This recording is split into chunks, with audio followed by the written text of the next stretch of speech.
The first snowflakes of December were just beginning to fall when I pulled into my driveway on Maple Ridge Drive, my car loaded with boxes of Christmas decorations. After 3 years of living in the Riverside Meadows community, I'd finally decided to host a neighborhood Christmas party everyone had been talking about since Halloween. My wife Sarah had been planning it for weeks, and our kids, Emma and Jake, were practically bouncing off the walls with excitement. "Dad, can we put the inflatable Santa on the roof?" Jake called out as he helped me unload the car. "Let's start with the yard first, buddy." I laughed, ruffling his hair. That's when I saw her, Margaret Holloway, the HOA president, marching across her pristine lawn toward my house like a general heading into battle. She clutched her ever-present clipboard against her chest, her lips pressed into a thin line of disapproval.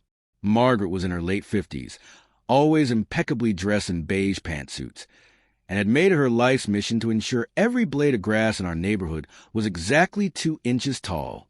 "Daniel Morrison," she called out, her voice sharp enough to cut through the gentle winter air.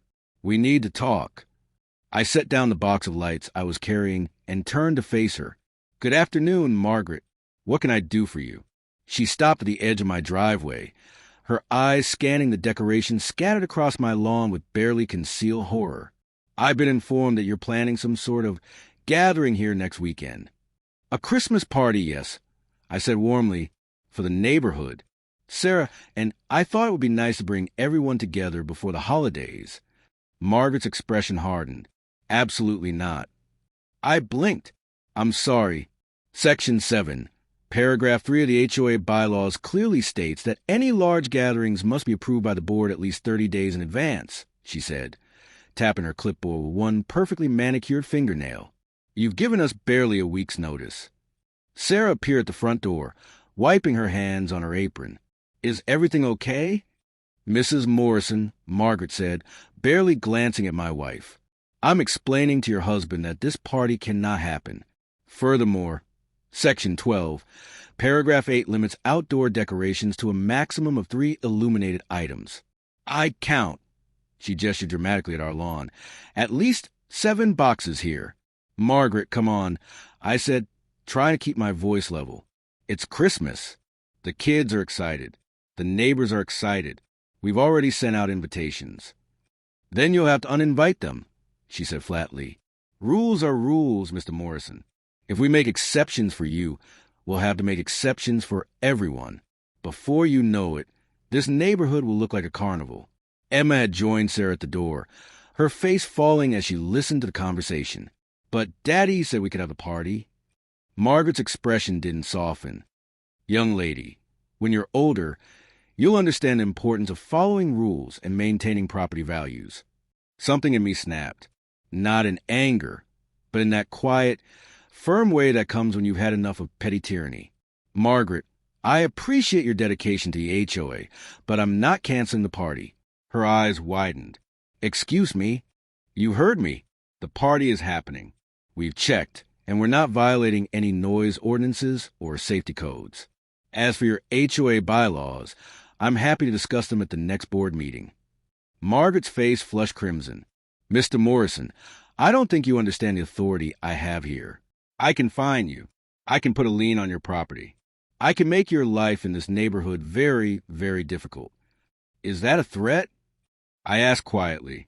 "It's a promise," she said, her voice dropping to a menacing whisper. "Cancel the party or face the consequences." She turned on her heel and marched back to her house, leaving my family standing in stunned silence. Sarah came down the steps and put her hand on my arm. "Then maybe we should just—" "No," I said firmly. "We're not letting her bully us. We're having this party." Over the next few days, Margaret launched a full-scale campaign against our Christmas celebration. She sent emails to every household in the neighborhood, citing obscure HOA regulations and warning of the chaos our party would bring. She posted notices on the community bulletin board. She even called a special HOA meeting to discuss the Morrison situation. But something unexpected happened. Instead of turning against us, the neighborhood rallied. Tom and Jennifer from 3 houses down stopped by with a casserole and offered to help set up. The Chens brought over extra folding chairs. Even old Mr. Patterson, who usually kept it himself, donated his vintage Christmas lights collection. "Don't let Margaret get to you," Jennifer whispered as we strung lights along the fence. She tried to shut down our 4th of July barbecue last year, said the smell of grilled meat violated someone's right to fresh air. Can you believe it? The morning of the party, Margaret made her final stand. She appeared at my door at 7 a.m., accompanied by 2 other board members who looked decidedly uncomfortable.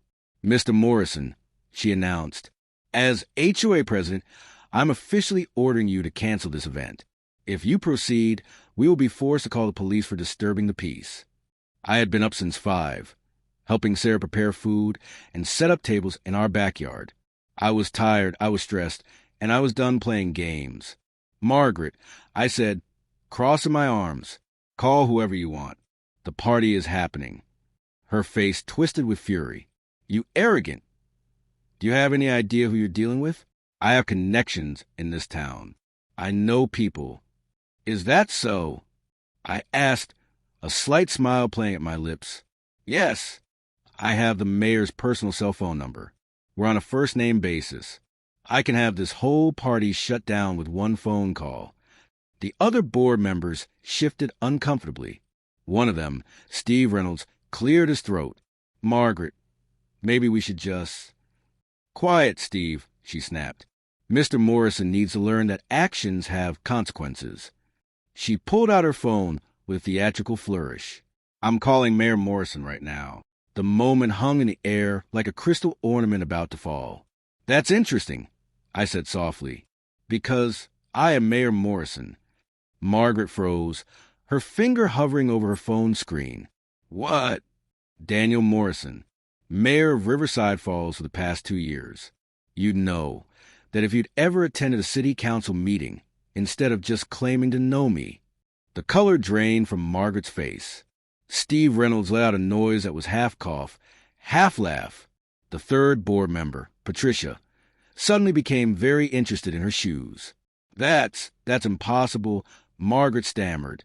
"The mayor lives on the north side, in the big houses." "I lived there during my first term," I explained patiently.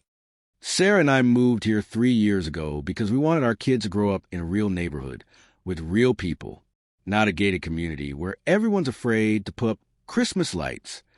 Margaret's mouth opened and closed like a fish. "Why didn't you ever say anything?" "Because I'm not one of those people who introduces themselves with their job title." I said, "I'm just Dan. I coach Jake's soccer team. I help Mr. Patterson with his yard work. I'm a neighbor first, mayor second." The silence was deafening. Margaret looked like she wanted the ground to swallow her whole. However, I continued, my voice taking on a more official tone. "Since you brought my position into this, let me be clear. The bylaws you keep citing, they're not legally enforceable unless they're reasonable and don't violate residents' rights to peaceful enjoyment of their property. What you've been doing borders on harassment. As mayor, I could have the city attorney look into whether this HOA is operating within legal boundaries." Patricia spoke up for the first time. "Margaret, I think we should go." "Yes," Steve agreed quickly. "I think that would be best." But I wasn't finished. "Or," I said, my voice softening, "you can stay for the party. All of you. It starts at 2, and everyone's invited. Even you, Margaret." Margaret looked at me like I'd sprouted antlers. "You're inviting me? After everything It's Christmas," I said simply, "and you're my neighbor. The offer stands." They left without another word, Margaret walking with considerably less confidence than when she'd arrived. The party that afternoon was everything we'd hoped for and more. 73 people showed up, almost every family in the neighborhood. Kids ran through the snow while adults gathered around the fire pit, drinking hot chocolate and swapping stories. The smell of Sarah's famous sugar cookies filled the air, mixing with the scent of pine from our freshly cut tree. Around 4 o'clock, I was helping Jake build a snowman when I noticed a figure standing at the edge of our property. Margaret stood there, alone, watching the celebration with an expression I couldn't quite read. I walked over to her. "Would you like to come in?" She looked at me, and for the first time, I saw something other than rigid disapproval in her eyes. Sadness, maybe, Loneliness. I've been president of this HOA for 12 years, she said quietly. I thought keeping everything perfect was my job, that enforcing rules was how I protected the neighborhood. She paused. I forgot that a neighborhood is about people, not property values. It's not too late to remember, I said gently. She looked at the party, at the children laughing and the families together, and something in her seemed to crack. I don't know if they want me there. There's only one way to find out. Margaret took a deep breath and stepped onto our lawn. Several conversations paused as people noticed her, but Sarah, bless her heart, immediately walked over with a cup of hot chocolate and a warm smile.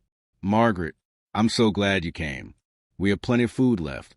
As the sun set that evening, casting long shadows across the snow-covered street, I stood on my porch and watched the neighborhood I'd come to love. Margaret was sitting by the fire pit, listening to Mr. Patterson tell a story from his Navy days. The Chun kids were teaching Emma and Jake how to make paper snowflakes. Tom was starting a snowball fight that would inevitably involve every adult present. This was what I wanted when I ran for mayor. Not power or prestige, but the chance to make my community a better place. And sometimes that started right in your own backyard. Sarah came up beside me and slipped her hand into mine. You did good, Mr. Mayor. I kissed the top of her head. We did good, Mrs. Mayor's wife. As the first stars appeared in the winter sky, someone started singing Silent Night. And gradually, everyone joined in, even Margaret, especially Margaret. It was a perfect Christmas party, and it wouldn't be the last.